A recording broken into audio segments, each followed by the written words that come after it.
दिल्ली में जितनी भी सरकारें हुई हैं उसमें सबसे ज़्यादा एक असफल, एक नाकाम, एक नकारा मुख्यमंत्री दिल्ली के भाग्य में ऐसा आ गया है। ये झूठी सरकार है, ये खाली झूठ बोलती है, ये 100% में से 99% झूठ बोलती है। इसको अपना फोटो विज्ञापन पर चाहिए, विज्ञापन की सरकार है ये। फ्री की का पॉलिटिक्स खेल करके और फ्री करके सारे पैसे इसके जब खत्म हो गए, विज्ञापन सब कर करके जब खत्म हो गए, तो फिर केंद्र सरकार के पास कटोरा लेकर पहुंच गया, हमें 5,000 करोड़ रुपए दो।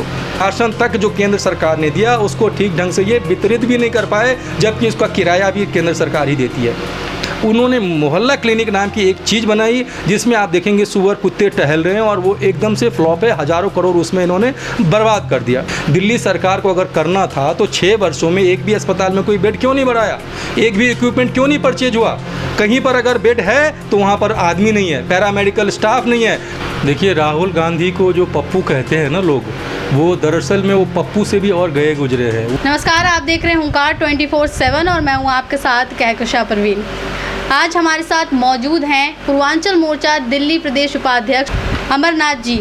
आज हम इनसे राजनीतिक मुद्दों को लेकर कुछ चर्चा करेंगे और जानेंगे कि इस वक्त जो माहौल चल रहा है उसमें इनकी क्या प्रतिक्रियाएं हैं। सबसे पहले सर, आपका स्वागत है हमारे चैनल पर। धन्यवाद कहकशा जी, बहुत बहुत धन्यवाद आपका।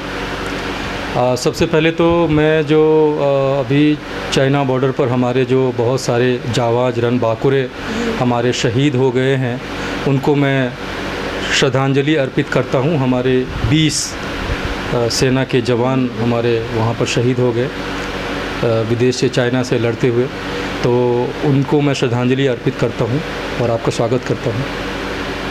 तो सर, सबसे पहले मेरा सवाल आपसे ये है कि इस वक्त चाइना और भारत में जो खटास चल रही है बॉर्डर पर, उनके गलवान घाटी पर, उस पर जो कांग्रेस अध्यक्ष हैं पूर्व राहुल गांधी जी, वो लगातार मोदी जी पर, हमारे प्रधानमंत्री पर लगातार निशाना साध रहे हैं कि वो शहीद हुए हैं जो जवान, उन पर मौन साधे हुए हैं, शहीदों को निहत्थे भेज रहे हैं। तो ये सब सवाल जो हैं वो साध रहे हैं प्राइम मिनिस्टर हमारे मोदी जी पर। तो इस पर आप क्या कहेंगे? देखिए, राहुल गांधी को जो पप्पू कहते हैं ना लोग, वो दरअसल में वो पप्पू से भी और गए गुजरे हैं। वो इतने आज 54-55 साल के हो गए, उनको ये नहीं पता कि क्या कानून है। और उन्हीं के जब कांग्रेस की सरकार थी तभी एक ट्रीटी बना था दोनों देशों के बीच में कि वहाँ पर 5 किलोमीटर जो है दूर तक कोई भी अपना कोई चौकी नहीं बनाएगा। और जब हमारे सैनिकों ने देखा कि वहाँ पर कोई चौकी बना हुआ है तो उस चौकी पर उनको देखने के लिए गए, उनको बताया कि आप यहाँ से चौकी हटा लो। जो सच्चाई है, जो चाइना के लोगों को बताया सैनिकों को कि यहाँ से आप चौकी हटा लो, तो उनको अगले दिन सुबह तक का टाइम दिया, तो उस दिन उन्होंने चौकी नहीं हटाया। तो फिर हमारे देश के जो सेना थे, वो सेना थी, वो वहाँ पर गए, वो लोग कर्नल साहब के उसमें कर्नल कमांड कर रहे थे वहाँ पर, उनके नेतृत्व में वहाँ गए और वहाँ पर देखा कि उनका चौकी अभी तक था ही, उन्होंने हटाया नहीं था। तो हमारा जो ट्रीटी है, जो कांग्रेस के शासनकाल में ही जो ट्रीटी बना हुआ है, वो ऐसा है कि वहाँ पर ना बॉर्डर पर हम लोग बंदूक नहीं चलाएंगे, गोली नहीं चलाएंगे, ऐसा ट्रीटी बना हुआ है। अब इस ट्रीटी के तहत क्या हुआ, वहाँ पर उन्होंने गोली नहीं चलाई, बंदूक नहीं चलाई, निहत्थे नहीं थे वो, लेकिन ऐसा सरकार ने जो नियम बना रखा है उस नियम को पालन करना उनका कर्तव्य था सेना का, इसलिए नहीं चलाया। और वहाँ पर क्या हुआ, मुठभेड़ हुई, हाथापाई हुई और पत्थर से मुक्केबाजी हुई। इस तरह से दोनों सेनाओं में युद्ध हुआ और इस तरह से कुछ सेना इधर कुछ लोग मरे और ज़्यादातर लोग वहाँ उनके मरे, जो कि वो लोग इतने श्रूड हैं कि वो लोग अपनी संख्या तक नहीं बताते। और हमारे देश में हम लोग इसके पीछे सबूत मांगने के लिए परेशान हो जाते हैं। विपक्षी दलों की जो राजनीतिक जो महत्वाकांक्षा है उस पर क्या करते हैं, वो ये दिखाने के लिए कि हम बहुत एग्रेसिव हैं, वो लोग सबूत तक मांगने लगते हैं। और राहुल गांधी तो हद पार कर देते हैं, उनको यही नहीं पता कि क्या ट्रीटी है, कम से कम थोड़ा अध्ययन तो कर लेते। अब वो देखिए 50 साल से भी ऊपर पहुँच चुके हैं, उनको कम से कम ये सब ऐसा नहीं बोलना चाहिए। और एक 140 साल पुरानी उनकी पार्टी है, कम से कम एक जो पूर्व में अध्यक्ष रह चुका है और फिर आगे भी अध्यक्ष होगा, ऐसे यही इन्हीं दोनों के बीच में चलना है। तो ऐसे अध्यक्ष जो बनने के या पूर्व अध्यक्ष हैं, उनको इस तरह से बात नहीं करना चाहिए। बहुत घृणित बात है ये और बहुत ही इस बात की काफ़ी निंदा होनी चाहिए कि एक पुरानी पार्टी का ऐसा नुमाइंदा इस तरह से बात करे, तो ये बात अच्छी नहीं है। तो इस वक्त जवान शहीद हो रहे हैं। चाइना जो है वो बिल्कुल भी भरोसे के लायक नहीं है इस वक्त, जो माना जा रहा है। तो सेना तो है अपना काम वो दिखा रही है बॉर्डर पर, लेकिन ये भी मुहिम चलाई जा रही है हमारे भारत में कि चाइना को सबक सिखाने के लिए उनके प्रोडक्ट जो हैं, उनकी जो सामान है, उन सब का बहिष्कार करना चाहिए, ताकि उनकी जो अर्थव्यवस्था है उस पर थोड़ा बहुत जो है वो गिरे वो। तो इसको लेकर जो लोग बायकॉट भी कर रहे हैं सामान को, तो क्या मोदी जी हैं वो इसमें उनके सामानों को पूरी तरीके से बैन कर सकते हैं कि नहीं? देखिए, सबसे पहले तो आपने चाइना के जो स्वभाव के बारे में बताया, उसका स्वभाव है पीठ पर छुरा घोंपने वाला। उस पर आप कभी विश्वास नहीं कर सकते। और वो क्या एक गला काट कॉम्पिटिशन में दुनिया में नंबर 1 बनने की इच्छा से वो आगे बढ़ता जा रहा है। उसके रास्ते में जो भी आएगा उसको वो काटता चला जाएगा। वो इस मानसिकता का है, ड्रैगन मानसिकता का वो है। तो और अभी अर्थव्यवस्था सबसे बड़ी बने, इसलिए वो अमेरिका अभी सबसे बड़ा है, तो उसको कैसे पछाड़े और किस तरह से बाकी देशों को, उसके अपने से छोटे देशों को किस तरह से कुचलते हुए आगे बढ़े, ये उसकी मानसिकता है। और इसी मानसिकता को लेकर के अपने आसपास के देशों को भी उसने किसी न किसी तरह से परेशान किया, तंग किया या गिरवी बना लिया अपने यहाँ। जैसे पाकिस्तान को, नेपाल पर भी उसने प्रेशर किया हुआ है। आप देखेंगे उसके जितने भी पड़ोसी देश हैं वो कहीं ना कहीं उससे त्रस्त हैं। वियतनाम है, ताइवान है, तिब्बत है, इन सब जितने भी कंट्रीज़ हैं वो सब उनसे परेशान हैं। और जो बायकॉट करने की जो बात है उसमें 2-3 पॉइंट हमें ध्यान रखना पड़ेगा। एक तो ये है कि एक वर्ल्ड ट्रेड ऑर्गेनाइजेशन जो होता है, जो उसके तहत वो जो एक समझौता होता है, दुनिया में जितने भी देश हैं उन सब के बीच में एक हम लोगों को ना समझौता करना पड़ता है कि हम एक दूसरे के सामान का इस तरह से बहिष्कार नहीं करेंगे और वो सामान हम परचेज करेंगे। तो उसके तहत क्या है कि हमको सामान को एकदम से बहिष्कार करना हमारे लिए मुनासिब नहीं है, पॉसिबल नहीं है, क्योंकि हमने एक ऐसा ट्रीटी हमने एक साइन किया हुआ है। लेकिन जनता अगर चाहे तो जनता अगर सामान लेना बंद कर देगी तो अपने आप ही उसका सामान नहीं बिकेगा, इस देश में नहीं बिकेगा। उस पर ज़्यादा टैक्स भी अगर लगा सकते हैं हम लोग, टैक्स हम लोग लगा सकते हैं, ये नहीं मना कर सकते कि हम देश का सामान नहीं खरीदेंगे। लेकिन जनता अगर बंद कर दे लेना तो अपने आप बाइकआउट हो जाएगा, अपने आप सामान चाइनीज़ सामान का बहिष्कार हो जाएगा। और चाइना की इकोनॉमी जो है ना, इन्हीं सब देश की वजह से अच्छी इकोनॉमी चल रही है, वो इकोनॉमी अपने आप ध्वस्त हो जाएगी और चाइना अपने आप कमज़ोर पड़ जाएगा। तो इसके लिए प्रधानमंत्री मोदी जी और हमारी जो अनुषांगिक जो इकाइयाँ हैं, संगठन है हमारे, वो बहुत सारी, हमारी जो स्वदेशी जागरण मंच है हमारा, वो भी अपील कर रहा है। और एक ऐसा अभियान भी चल रहा है अभी कि हम लोग स्वदेशी अपनाएं, अपने देश में निर्मित वस्तु अपनाएं। और अपने देश में निर्मित वस्तु जब हम लोग अपनाएंगे तो हमारा इकोनॉमी ग्रोथ करेगा, हमारा जीडीपी ग्रोथ करेगा, हमारे यहाँ यहीं इंडस्ट्री लगेगा, यहीं के लेबर काम आएंगे, यहाँ बेरोजगारी भी ख़त्म होगी। और हम लोगों की जो अपनी जो आत्मनिर्भरता की बात करते हैं प्रधानमंत्री जी, उसको भी हम लोग अचीव कर पाएंगे। तो इसलिए हमें चाइना का या विदेशी कोई भी सामान हो उसको हम लोग बाइकआउट निश्चित रूप से करें। और अभी तो जिस तरह से चाइना ने किया है, तो चाइना का सामान हम लोग को बाइकआउट करना है, चाइनीज़ प्रोडक्ट को बाइकआउट करना है। और हम ज़्यादा से ज़्यादा ये प्रयास करना है कि हम लोग अपने देश में जो निर्मित वस्तुएं हैं उसका उपयोग करें और अपने देश में और मेक इन इंडिया करें, मेड इन इंडिया सामान का उपयोग करें, जिससे मेक इन इंडिया भी और आगे बढ़े। तो एक तरफ चाइना से लड़ाई लड़ रहा है हमारा देश, दूसरी तरफ जो है वो कोरोना वायरस जो कोविड-19 है उससे पूरा देश जूझ रहा है। और इस वक्त जो देश की राजधानी दिल्ली है वहाँ पर तो सबसे ज़्यादा कोरोना के केस हैं वो बढ़ते जा रहे हैं। उसको देखते हुए ही अमित शाह जी ने, जो गृह मंत्री हैं, उन्होंने कमान संभाली थी, जिसको देखते हुए लोग ये भी कह रहे हैं कि इनके आने के बाद भी शायद जो कोरोना वायरस के जो मरीज़ हैं उनकी संख्या है वो कम कहीं ना कहीं नहीं हो रही है। तो इसमें केंद्र सरकार भी कहीं ना कहीं नाकाम नज़र आ रही है कोविड-19 की संख्या को कम करने में। नहीं, मैं ऐसा विचार नहीं रखता हूँ। मेरे विचार से तो आप ये देखिए कि 3 महीना होने को आ गया लॉकडाउन का। समय रहते केंद्र सरकार ने लॉकडाउन किया, जिस वजह से काफ़ी जो आप देखेंगे काफ़ी रुक गया काफ़ी। लेकिन बहुत सारे ऐसे फैक्टर्स हैं जिनकी वजह से ये फैलता गया। और जो दिल्ली की जो सरकार है वो पिछले 6 वर्षों में आप देखेंगे किसी भी अस्पताल में किसी तरह की कोई व्यवस्था नहीं किया इसने। आप लोग अगर आप जैसे मेरा इंटरव्यू ले रहे हैं, अगर आप डिफरेंट दिल्ली सरकार द्वारा चलाए गए जितने संचालित हॉस्पिटल्स हैं, अगर आप उसमें जाएं और उसमें अगर आप फैक्ट चेक करें तो मैं चैलेंज करता हूं कि आप देखेंगे कि पिछले 6 वर्षों में जब से इनकी जो केजरीवाल की सरकार आई है 2015 से, तब से एक भी ना कहीं बेड बढ़ा है, ना आप देखेंगे ऑपरेशन थिएटर में कोई प्रोसीजर का सामान नहीं है, इक्विपमेंट्स नहीं है, ऑपरेशन तक रुक रहा है। LNJP के जो डायरेक्टर थे उन्होंने कह भी दिया था एक बार कि हमारे यहाँ ऑपरेशन थिएटर का सामान नहीं। आप 1 साल पहले हम लोगों ने इस पर धरना भी प्रदर्शन किया था दिल्ली सरकार के खिलाफ। तो आप देखेंगे दिल्ली सरकार द्वारा चलाए गए जितने भी अस्पताल हैं उसकी व्यवस्था दुर्व्यवस्था है।